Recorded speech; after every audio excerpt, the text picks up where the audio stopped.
the security is the number one factor on these farms. So imagine, Sina, if you couldn't leave your house, because if you left your house, it would be burned down by neighbors who lived, half a mile away. That they would come and burn your house down. You couldn't leave your pets; they would be shot. You couldn't leave your animals. You couldn't leave your garden; it would be pulled up. You couldn't leave a hay field because it would be burned. You couldn't build a fence because the fence post would be pulled up. You couldn't build a fence because it would be torn down and the wire cut. So that's what these Israeli farmers are facing.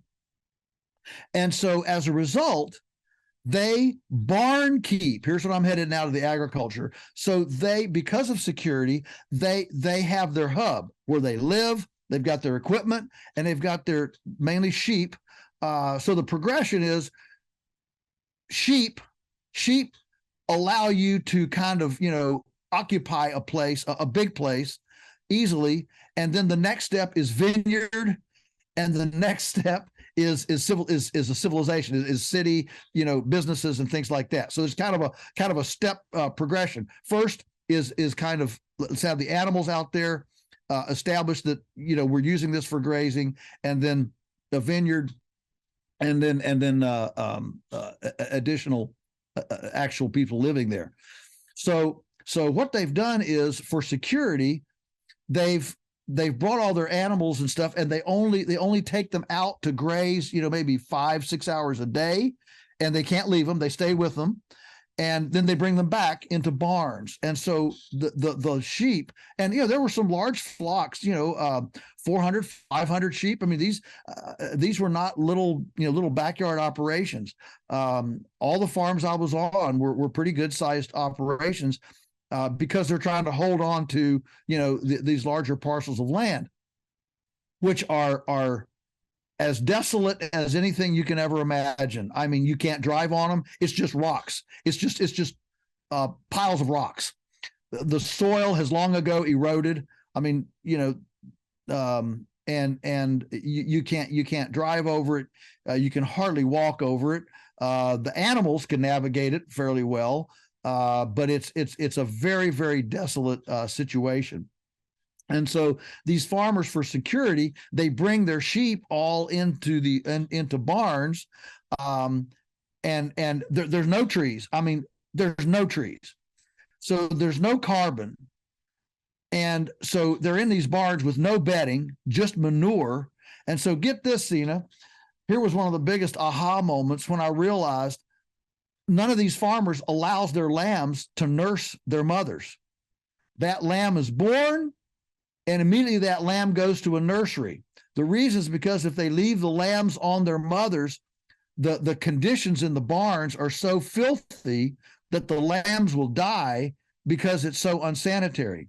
So the lambs never get to nurse the ewes, and the farmers buy milk replacer. They basically buy, lamb formula, okay? And I don't know of any other place on earth where lambs are not allowed to nurse their mothers. I mean, that's one of the primary things of mammals, right? Is milk production. And so the lambs go to a nursery. They get fed a milk replacer, just a basically lamb formula, and then the lambs go into a feedlot. On grain. They don't get grass. They get grain, and it's all about grow it faster. Generate more lambs per ewe. I mean, I've talked to one farmer that had a 40% mortality rate. 40% mortality rate. That's just, I've never heard of that in the world. And so all of this, the blame for all of this, of course, is on security. We've got to secure things. So throughout the week, my prayer as I went was, help me to be a quick study here. Help me to be able to see, because I'm very sensitive about I'm from the West and I'm here to help you. I'm very sensitive about that. I mean, a lot of horrible things have been done in the name of, foreign development, foreign aid, and I'm from the West and I'm here to help you. So I'm very sensitive about that. So I'm saying, how can I mean, I know that if they do the mob stalking, herbivorous, control thing, that they'll do well. But how do you tell them to put up a fence when the Arabs next door are going to come and tear it down? How do you tell them to put their lambs out? So what's happened is I didn't meet a single farmer that was profitable. Because they buy all their grain. Israel's not a grain producing area, so they buy all their grain from Ukraine, from Russia, from Uzbekistan. Well, guess what's happened to that? So suddenly their grain prices have tripled, their milk replacer prices have tripled, hay prices have tripled, fuel costs are through the roof, and so they're all suffering from the vulnerability of having to bring in, being completely dependent on off-farm inputs. And so I had a couple of things that I was able to, I think, punch through with them. And I mean, I met farmers that pushed back pretty quickly on any of my ideas, and several of them were totally eager to start, but how? And so here's what I want to leave, I think, with our listeners today. Kind of the breakthrough came the last farm I was on. I was standing there looking at this, 2,000 acres of desolation out here. There's no trees, nothing but rocks, and terrorist neighbors next door. What am I supposed to tell this guy? He's eager to start. He wants to. He understands how moving the animals around would be helpful, and it struck me. What he needs is an experiment.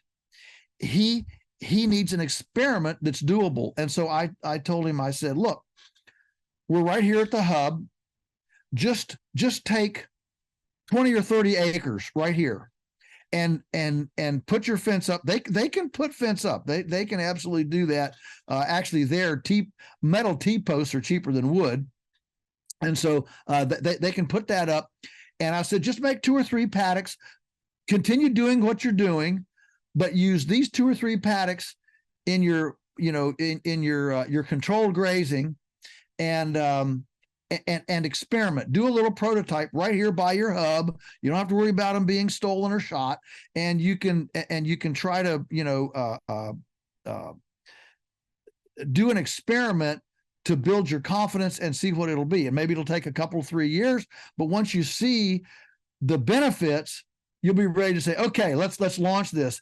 My bottom line for all these guys was that if they took all the money they spent on hay, fuel, the losses on lamb mortality, the cost of milk replacer, exorbitant veterinary bills, wormers, grubicides, parasiticides, all of those costs, if they took those and offset them with security out in the field, let the flock be in the field, let the flock be on the pasture. And okay, so you've got a higher security, somebody that spends the night with them. That's fine. All right. All you need is a human presence. And if you took all of those costs and eliminated those and hired security instead, you'd be way farther along. But that was such a big leap. I could see it, I could appreciate it, but I also felt completely intimidated standing there with them, looking at these thousands of acres of desolation. I